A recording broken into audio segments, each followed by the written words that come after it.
And most people in our civilization, and this has been going on for a long time, are trapped in that dimension where compulsively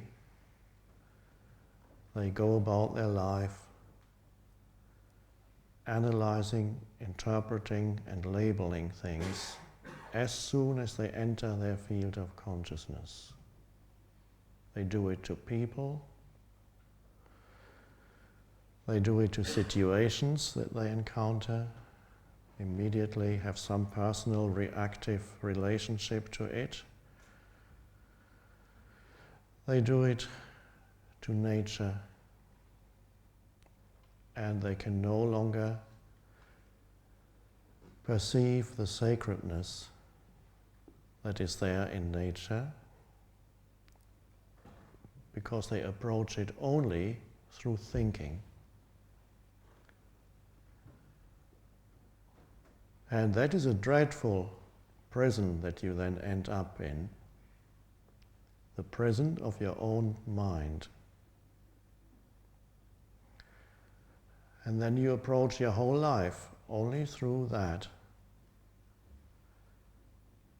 And your whole life becomes reduced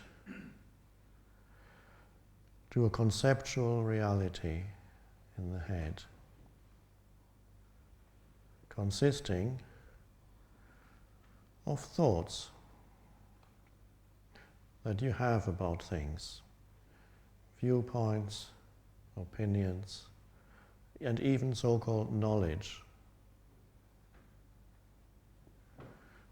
Knowledge is thought, a label, and gives the illusion that you know. And all it is, it's a thought that you have put on something. And then it loses its depth and aliveness. And you begin to relate to reality through the veil of thinking. And you relate to yourself through the veil of thinking, because you yourself become a conceptual, thought-based entity, an egoic self, a me, with its unfulfilled personal history, its desires and fears and frustrations and its hopes that it will find ultimate fulfillment of its unfulfilled and unfulfilling sense of self based on a story in the future, which again is the thought form. That's what the future is. Nobody has ever encountered it except as a thought. And yet most people live unconsciously as if the next moment or the one after that were more important than this moment, the only thing there ever is. This one moment that you could never escape from, have never escaped from, will never escape from, that is inseparable from the life that you are, also inseparable from stillness, because the moment you enter the now with your attention, a stillness arises. The essence of the present moment, no matter how mad it may appear on the surface, is always stillness. It is also sacredness. The only place where the sacred dimension can be found is now. You have to be present to this moment. You have to wake up into this moment to realize that life is sacred.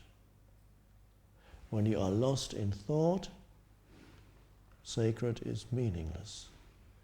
It could become another of the many concepts that you can play with. And you could write a PhD about it without ever having encountered it yourself. So this, the depth of now,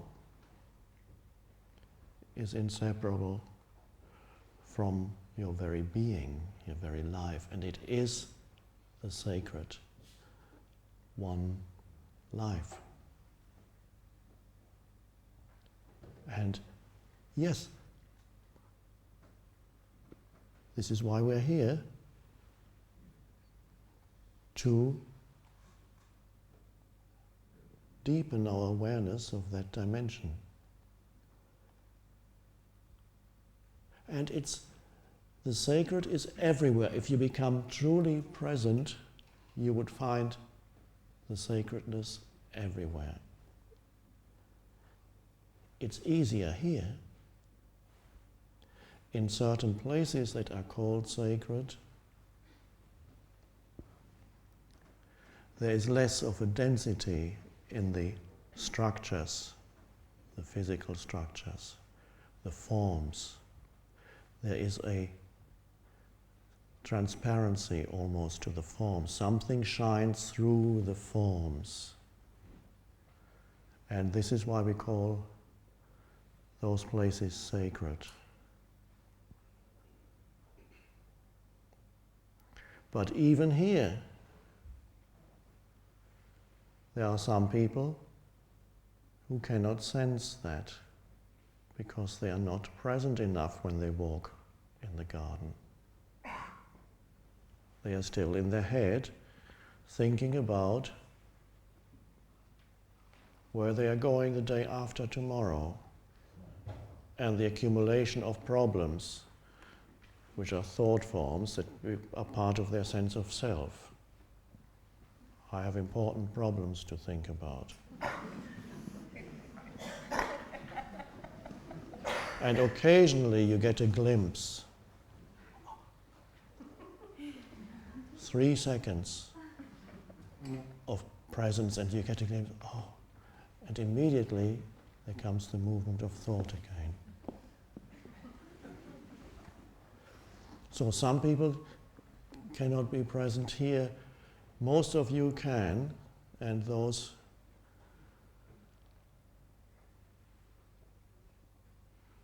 who cannot, I believe, will quickly deepen and see how easy it is to be present and how hard it is not to be present. Normally people tell me the opposite. They say it's so hard to be present. And this is what the mind believes. But the opposite is true. Not being present to the now is hard. To live trapped in your mind is hard. That makes living into something that is a struggle and an effort. And you never get there. You never make it because you live for the future, which is only a thought form. And this is another aspect of living trapped in thought, with your whole sense of self trapped in thought, hoping that at some point you will find yourself, complete yourself, or it's all going to work out in the end. And in the way the mind imagines it, it cannot work out, because every form dies, and every structure eventually dissolves again. And the mind only thinks in terms of forms and structures, and it hopes that life will work itself out on that level of structures and forms.